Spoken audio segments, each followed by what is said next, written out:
Indifference curve हम लोग देखेंगे आज। और इंडिफरेंस कर्व जो है वो ऑर्डिनल यूटिलिटी को रिप्रेजेंट करता है। और अभी तक हम लोग जो कार्डिनल यूटिलिटी अप्रोच, जिसमें हम लोग यूटिलिटी को न्यूमेरिकल्स वैल्यू में मेजर कर रहे थे, और उसका हम लोग दो केस, वन कमोडिटी और टू कमोडिटी केस जो है वो खत्म करके जो हमारा नेक्स्ट जो टॉपिक है, किसी किसी बुक में ये चैप्टर भी बनाया जाता है। इसको अगर हम कई कई बुक में आपको चैप्टर नंबर 4 के नाम से ही मिलेगा, जिसको हम लोग कहते हैं ये इंडिफरेंस कर्व है। और ये ऑर्डिनल यूटिलिटी को बताता है, जहां पे हम लोग दो गुड्स का कंजम्पशन करते हैं और उसको हम लोग रिप्रेजेंट करते हैं, क्या उससे सेटिस्फैक्शन कितना कितना मिल रहा है, क्या उसमें अंतर है क्या। ये देखिए तो इंडिफरेंस कर्व, इंडिफरेंस का मतलब यहाँ होता है देयर इज नो डिफरेंस। यहाँ पे इंडिफरेंस का मतलब क्या होता है? No difference. किस चीज में no difference? No difference in the satisfaction level of the consumer.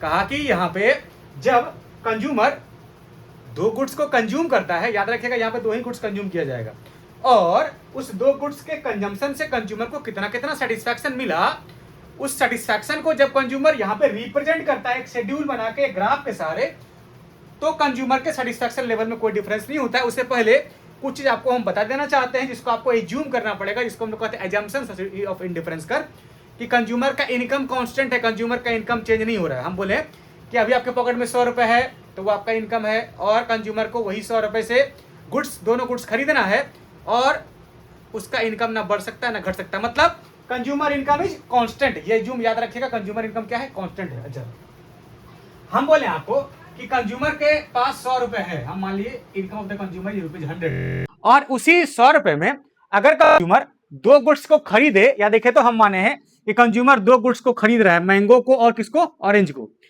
और आप ये ऑब्वियसली आप ये कहिएगा अपने दिमाग से सोच के कि सर उसके पास अगर 100 रुपए है, और वो अगर उस 100 रुपए में अगर 1 किलो आम और 1 किलो नारंगी खरीद रहा है, तो हम बोलेंगे कंज्यूमर का इनकम चेंज नहीं हो रहा है, और चाहता है कंज्यूमर की आम जो है ना 1 के बजाय 2 किलो हम खरीदें, तो ऑब्वियस है कि उसको जो है नारंगी का मात्रा या नारंगी का क्वांटिटी या नारंगी जो है वो कम खरीदना पड़ेगा, क्योंकि 2 किलो जब वो आम खरीदेगा 1 के बजाय, तो ऑब्वियस है कि एक का क्वांटिटी कम करेगा तभी ना दूसरे को बढ़ाएगा। क्यों? क्योंकि कंज्यूमर के पास इनकम जो है वो 100 ही रुपए का है, वो इनकम सीमित है, वो इनकम को बढ़ा नहीं सकता है। तो जैसे ही हम बोले कि 100 रुपए में अगर 1 केजी नारंगी और 1 केजी कंज्यूमर मैंगो खरीद रहा है ना, तो इसमें हम बोले कि आम जो है अब वो 2 केजी करना चाहता है, 2 केजी आम खरीदेगा तो नारंगी जो है वो कम न करना पड़ेगा, तभी ना वो 2 केजी आम खरीद पाएगा, तो पैसा उसके पास है ही नहीं ज्यादा खरीदने के लिए। उसी कॉन्सेप्ट को यहां बताया गया। देखो तो क्या कहता है? कहता है indifference curve is the graphical representation. कहता है क्या है इंडिफरेंस कर्व? Graphical representation. किस चीज का? बोला कंजम्पशन ऑफ टू गुड्स का। किस चीज का? दो गुड्स के कंजम्पशन का, मतलब दो गुड्स को यूज करेगा, खरीदेगा, खाएगा दो गुड्स को, है ना।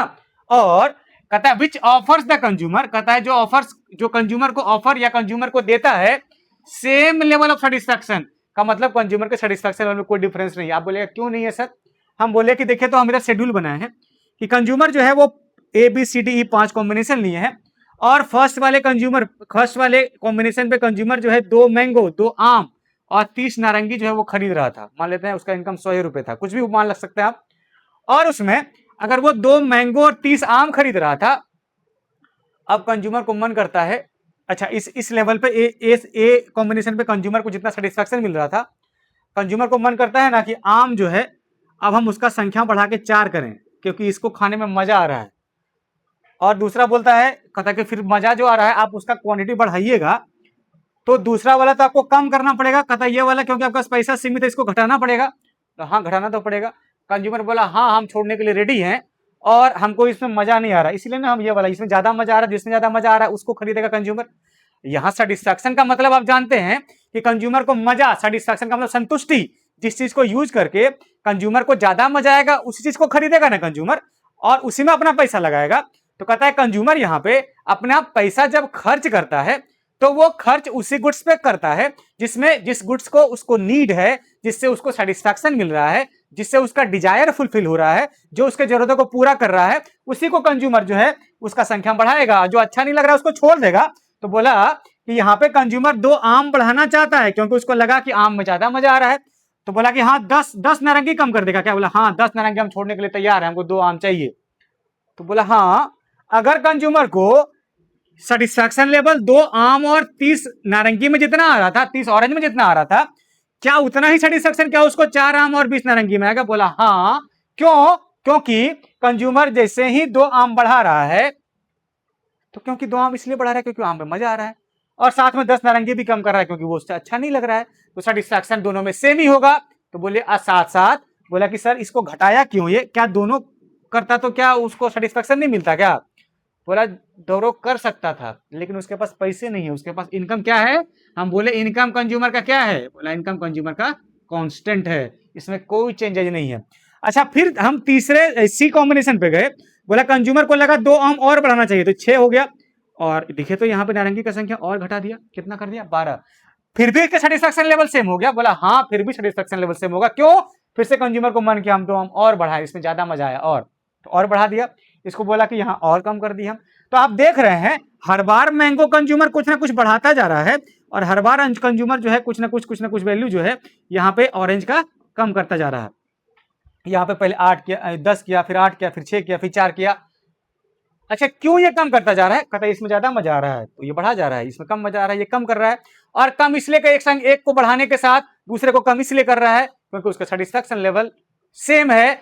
इसीलिए बोला गया कि कंज्यूमर के जितना कॉम्बिनेशन हम यहां बनाएंगे इसमें सेटिस्फैक्शन में कोई डिफरेंस नहीं होगा, और इसी नो डिफरेंस को बोला गया इनडिफरेंस। क्या बोला गया? Indifference. There is no difference in the satisfaction level of the consumer, that's why that curve is called indifference curve। इसीलिए इस कर्व को यहां इंडिफरेंस कर्व कहा गया। और कर्व जब भी वर्ड यूज होगा इसका मतलब क्या होता है? इसका मतलब होता है ग्राफिकल रिप्रेजेंटेशन, कि उसको ग्राफ में रिप्रेजेंट किया जाएगा। आइए देखिए, हम इसको ग्राफ में रिप्रेजेंट किए हैं। ये मैंगो को रख दिए एक्स एक्सिस पे और ऑरेंज को रख दिया वाई एक्सिस पे। 2 4 6 8 10, 2 4 6 8 10। हमारे पास ऑरेंज को कितना रख दिया? 5 10 15 20 25 30। यहाँ पे हम 6 12 उसके बाद 20 30 है। तो हम यहाँ पे क्या लिए हैं? दो कॉम्बिनेशन 2 और 30 का, तो ये हो गया 2 और 30 पहला ए कॉम्बिनेशन। 4 और 20 का दूसरा, 4 और 20 बी कॉम्बिनेशन। तीसरा 6 और 12 का, ये 6 और 12 हो गया हमारा तीसरा कॉम्बिनेशन। 8 और 6 का, ये हो गया 8 और 6। और लास्ट हो गया हमारे पास कितना? 10 और 2, 10 और 2 है ना। तो A B C D E हमारे पास 5 कॉम्बिनेशन हो गया। और इस पांचों कॉम्बिनेशन हम जब ग्राफ में रिप्रेजेंट किए तो हमारा ग्राफ पता चला ये इस प्रकार से ऊपर से नीचे की ओर ये कॉन्वेक्स बन रहा है। कैसा बन रहा है? कॉन्वेक्स। याद रखिएगा, इंडिफरेंस कर्व हमेशा क्या होता है? इंडिफरेंस कर्व हमेशा कॉन्वेक्स होता है। इंडिफरेंस कर्व हमेशा कॉन्वेक्स होता है ना। क्या होता है? कॉन्वेक्स। इंडिफरेंस कर्व कॉन्वेक्स होता है। अच्छा, क्यों हुआ कॉन्वेक्स सर? कहता है कॉन्वेक्स क्यों हुआ, ये जानने के लिए आपको सबसे पहले एमआरएस का कॉन्सेप्ट सीखना पड़ेगा। आपको याद है? अच्छा, उससे पहले हम आपको ये शेड्यूल बनाना सिखाए थे पीपीसी में, याद होगा आपको। पीपीसी में आपको ये बताया था कि सारे नंबर, अच्छा आप कहिए कैसे शेड्यूल बनाए सर? ये सारे नंबर को ऐड कीजिएगा, जोड़िए तो इसको 2 4 6 6 12 8 20 और 10 30 सबको जोड़ के यहाँ लिख दिए 30। इसमें से यहाँ से 30 में से 10 घटा दिए। क्या? ऊपर से फर्स्ट नीचे से फर्स्ट, 30 माइनस 10 20। ऊपर से सेकंड और नीचे से सेकंड, ये 20 माइनस 8 कितना? 12। ऊपर से तीसरा और नीचे से तीसरा कितना हो गया? 12 माइनस 6 6। और ऊपर से चौथा और नीचे से चौथा 6 माइनस 4 2। शेड्यूल बनकर तैयार हो गया है ना। अब हम बोले आपको कि शेड्यूल बनाने के बाद आप एमआरएस पे आइए। कहता है सबसे पहले एमआरएस होता क्या है? अच्छा, आपको यह दिख रहा होगा कि मैंगो का हर बार कुछ ना कुछ गेन कर रहे हैं। देखिए तो हर बार कुछ ना कुछ गेन कर रहे हैं ना। 2 हुआ, फिर 4 हुआ, इसको मिटा देते हैं, थोड़ा गंदा हो गया ये। यही है ना 2, ये है ना 2 4 6 8, ये 2 4 6 8 और 10 यही था ना, यही। अच्छा, यहाँ पे यही था ना 30, ये था हमारा क्या? 30, ये था हमारा 30, ये हो गया हमारा 30 माइनस 10 20, ये हो गया 20 माइनस 8, ये हो गया 12, 12 माइनस 6 4, 12 माइनस 6 जो है 6, 6 माइनस 4 2, यही हो गया हमारा। अच्छा, यही किए थे हम। बोले सबको ऐड करिए, 30 हो गया तो 30 माइनस 10 हो गया 20, 20 माइनस 8 हो गया 12, 12 माइनस 6 6 और 6 माइनस 4 2। ठीक है, अब एमआरएस पे आते हैं। कहता एमआरएस जो है, यहाँ डेफिनेशन पढ़िए पहले। कहा कि अच्छा आपको ये पता चल रहा है कि यहाँ पे मैंगो में हर बार कुछ ना कुछ वैल्यू हम फायदा हो रहा है हमको, 2 4 6 8 10 बढ़ रहे हैं हम, उसको बोलते हैं गेन। और ऑरेंज में हर बार घट रहे हैं, इसको बोलते हैं ऑरेंज लॉस कर रहे हैं और मैंगो गेन कर रहे हैं। तो कहता है एमआरएस जो शॉर्ट में लिखे हम, ये एमआरएस होता क्या है? तो इस कॉन्सेप्ट को सीखने के लिए ये डेफिनेशन ये बताया गया। कहता it is the ratio of loss of one goods and gain of other goods, या इसी को कहते हैं loss of additional loss of one goods and additional gain of other goods. कि हमारे पास जो एक गुड्स का हम बार बार गेन करते जा रहे हैं, फायदा करते जा रहे हैं, बढ़ते जा रहे हैं हम, और दूसरे गुड्स को जो हम घटते जा रहे हैं, जो हम खोते जा रहे हैं, जो हमारा लॉस होता जा रहा है, उसी लॉस और गेन के रेशियो क्या बोला यहाँ? MRS is the ratio of loss of one goods and gain of other goods. और इसका फॉर्मूला है कि लॉस इन गुड्स 2, हम इसको मान लिया ये हमारा गुड्स 2 है और इसको मान लिया गुड्स 1, तो देखिए तो हम जो है गुड्स 2 में हर बार लॉस कर रहे हैं ना, तो loss in goods 2 and gain in goods 1, इसका रेशियो निकालिए। निकालिए तो कहता फर्स्ट वाले पे ये नील हो जाता है हमेशा, इसमें हमको कुछ पता नहीं चल पाता है, तो फर्स्ट वाले पे ये नील या नॉट एप्लीकेबल लिख देते हैं। अच्छा आप 30 पे थे पहले, घट के 20 पे आ गए, कितना का लॉस हुआ? कहता 30 से 20 पे आए तो 10 का लॉस। देखिए तो लॉस और गेन हम लिखे ना, लॉस और गेन का रेशियो निकालते हैं। तो लॉस इधर कर रहे हैं, गेन इधर, तो पहले लॉस को निकालते हैं। 30 से मतलब ए से बी पे आए तो 30 पे थे, 20 पे आ गए तो 10 का लॉस। फिर ए से बी पे आए गेन कितना? कहता 2 से बढ़कर 4 पे आ गए तो 2 का गेन। ठीक है, तो 10:2 हो गया हमारा। फिर से कहा 20, जब 20 से सी पे आइए तो 20 थे, अब 12 पे आ गए, कितना का लॉस? 8 का। और 4 से बढ़कर 6 पे आए, कितना का गेन? 2 का। तो यहाँ 8 का लॉस और 2 का गेन, तो लॉस इज टू गेन 8:2 हो गया। लॉस 8 का, गेन 2 का। ठीक है, फिर 12 पे थे, घट के 6 पे आए, कितना का लॉस? कहता 6 का लॉस। फिर गेन कितना का? 6 से 8 पे आए तो गेन कहा 2 का, तो ये हो गया 6:2। अच्छा 6 पे आ गए थे, 2 पे आ गए, कितना का लॉस? कहा कि ये 4 का लॉस हो गया, तो 4 का लॉस हो गया। अच्छा 8 पे थे, बढ़ के 10 पे, कितना का गेन? तो 2 का गेन हो गया, तो 4:2 हो गया। हर बार ऐसे ही इधर जो लॉस कर रहे हैं उसका रेशियो और इधर जो गेन कर रहे हैं इसका रेशियो, मतलब ऑरेंज और मैंगो का रेशियो निकाले तो पहला आएगा 10:2, दूसरा होगा 8:2, तीसरा होगा 6:2 और चौथा होगा 4:2। इसी को कहते हैं कि हमारे पास मार्जिनल रेट ऑफ सब्स्टिट्यूशन, और इसी को एमआरएस कहते हैं। ये एमआरएस जो है इसका रेशियो जो है लॉस और गेन, जो दोनों गुड्स में हम इसमें हमेशा लॉस करते हैं और इसमें गेन करते हैं, इसके रेशियो को निकालते हैं, तो इसको बोलते हैं एमआरएस। आप सीख चुके होंगे। अच्छा एमआरएस को जब आप सिंप्लीफाई किए तो 10:2 कितना आ गया वैल्यू? 5।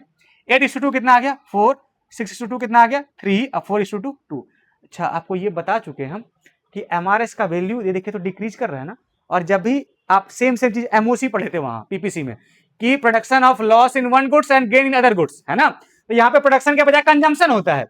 यहाँ पे हमारा जो एमआरएस है वो लॉस कर रहा है ना, देखिए तो ये हर बार घट रहा है ना, 5 4 3 2, तो घट रहा है हर बार। ये जो हमारा ये हमारा जो हमारा इंडिफरेंस कर्व है, पीपीसी ने इंडिफरेंस कर्व, ये कॉन्वेक्स इसलिए होता है क्योंकि हमारा एमआरएस जो है वो घटता है। तो देखिए हम यहाँ नोट करके कुछ लिखे या स्टार बना के बोला कि indifference curve is convex due to decrease in MRS. जब भी आपका एमआरएस, ये जो आप इस पे, ये जो आप इस दोनों पे, जो हमारा ऑरेंज और मैंगो था, मैंगो और ऑरेंज, ये दो गुड्स, इस पे जो कर्व बना है, तो ये कॉन्वेक्स क्यों बना? बोला कॉन्वेक्स इसीलिए बना, इसी में से हम यहाँ इसी में से नहीं निकाले हैं लॉस और गेन, एमआरएस। इसको जब हम लोग फाइंड किए ना लॉस और गेन, तो ये घट रहा है और एमआरएस पे ही डिपेंड करता है कौन जो हमारा इंडिफरेंस कर्व का शेप कैसा है ना। तो ये शेप कैसा हो गया? कहता है कॉन्वेक्स। और कॉन्वेक्स इसलिए हुआ क्योंकि इंडिफरेंस कर्व जो है वो कॉन्वेक्स इसीलिए हुआ क्योंकि हमारा एमआरएस क्या हो रहा है? घट रहा है, एमआरएस घट रहा है ना। तो ये देखिए एमआरएस का फॉर्मूला भी हम नीचे लिखे हैं, लॉस इन गुड्स 2 और गेन इन गुड्स 1, और साथ में गुड्स वाई का लॉस, ये हमारा गुड्स वाई है, इसका लॉस, और एक्स का गेन, इसका रेशियो निकाले हैं, इसी को डेल्टा लॉस और डेल्टा गेन कहते हैं ना। तो इसको हम लोग कहते हैं इंडिफरेंस कर्व, और इसका डेफिनेशन और एमआरएस आपको हम समझा दिए। इसके बाद आपको हम एजम्पशंस बताएंगे, इसके बाद हम आपको इसका प्रॉपर्टी बताएंगे। इंडिफरेंस कर्व छोटा ही चैप्टर है, और इसका इक्विलिब्रियम बताएंगे कि जो है कंज्यूमर इंडिफरेंस कर्व में कैसे इक्विलिब्रियम होता है। ठीक है, चलिए, थैंक यू।